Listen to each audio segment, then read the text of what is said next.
Cette vidéo porte sur les troubles myéloprolifératifs et sur les syndromes myélodysplasiques.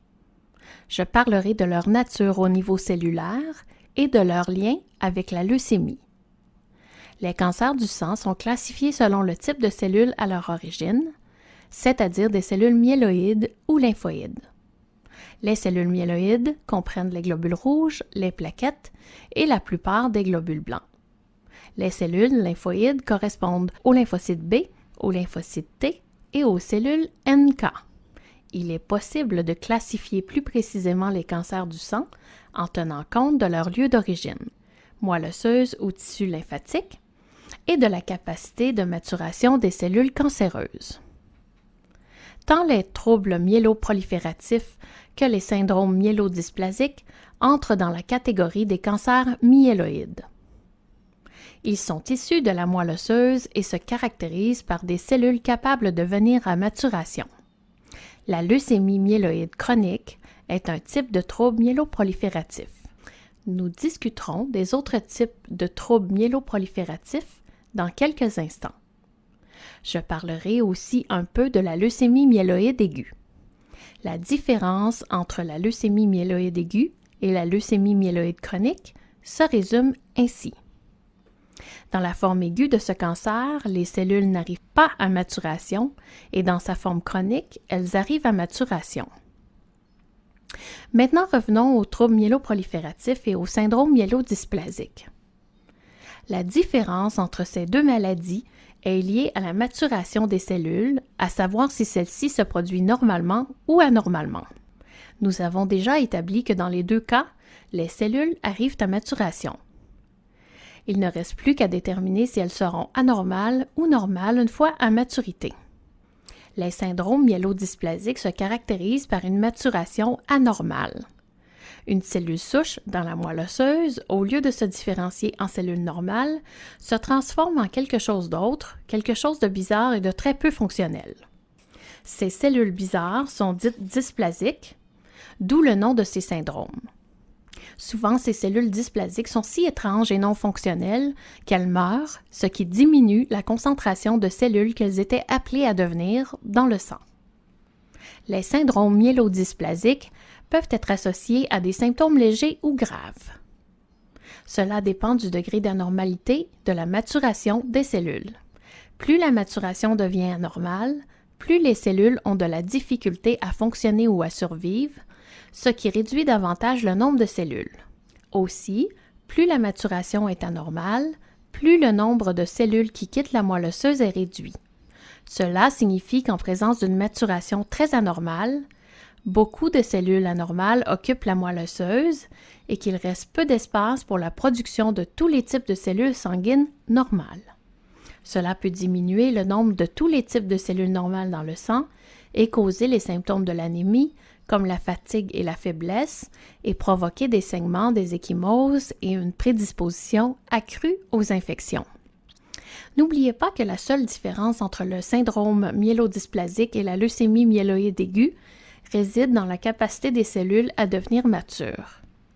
Dans le premier cas, elles peuvent se transformer en quelque chose d'autre, alors que dans le second, elles en sont totalement incapables.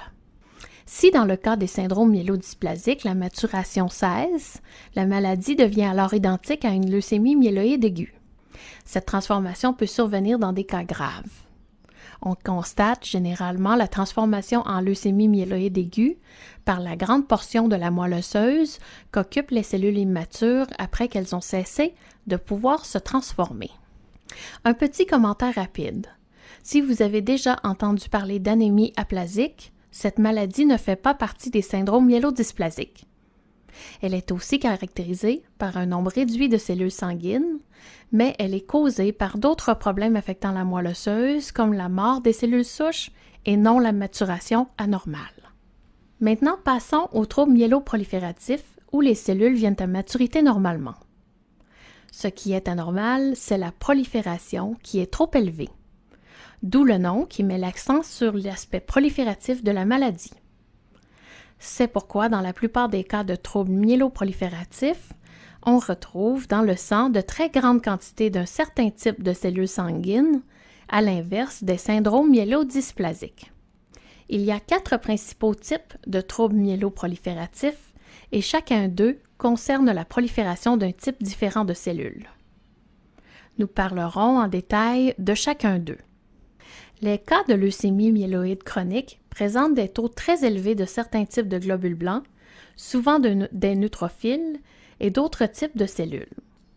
Les premiers symptômes incluent un sentiment de fatigue et de faiblesse, car la production de toutes les cellules demande énormément d'énergie.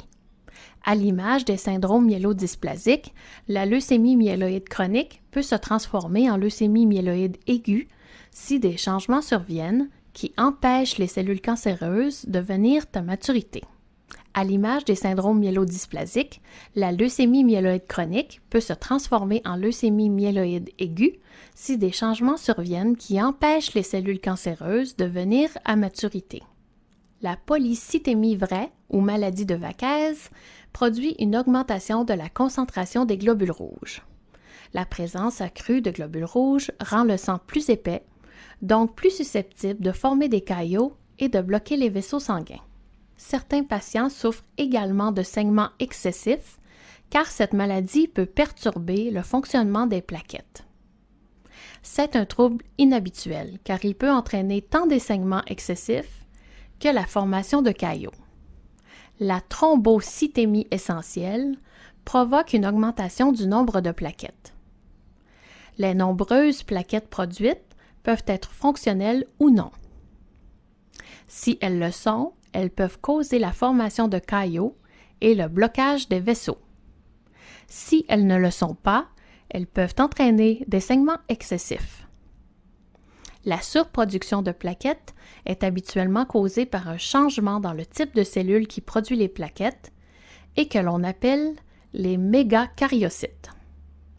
La myélofibrose idiopathique est également attribuable à un changement affectant les mégakaryocytes qui, au lieu de produire des plaquettes supplémentaires, produisent un facteur de croissance dérivé des plaquettes en excédent.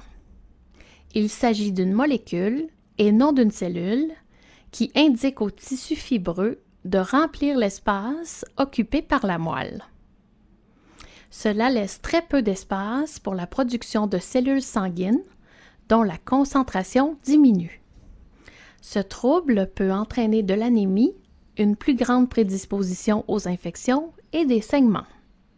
La thrombocythémie essentielle peut se transformer en myélofibrose idiopathique si les mégakaryocytes commencent à produire le facteur de croissance dérivé des plaquettes en excédent, en plus des plaquettes supplémentaires ou au lieu de celles-ci. La myélofibrose idiopathique peut également se transformer en leucémie myéloïde aiguë si des changements qui empêchent la maturation surviennent. En résumé, nous avons vu comment les troubles myéloprolifératifs et les syndromes myélodysplasiques sont le résultat d'anomalies dans les cellules myéloïdes présentes dans la moelle osseuse et capables de devenir matures. Dans le cas des syndromes myélodysplasiques, elles prennent une forme étrange une fois rendues à maturité. Dans le cas des troubles myéloprolifératifs, elles prolifèrent trop. Nous espérons que cette vidéo vous aura permis de mieux comprendre les troubles myéloprolifératifs et les syndromes myélodysplasiques.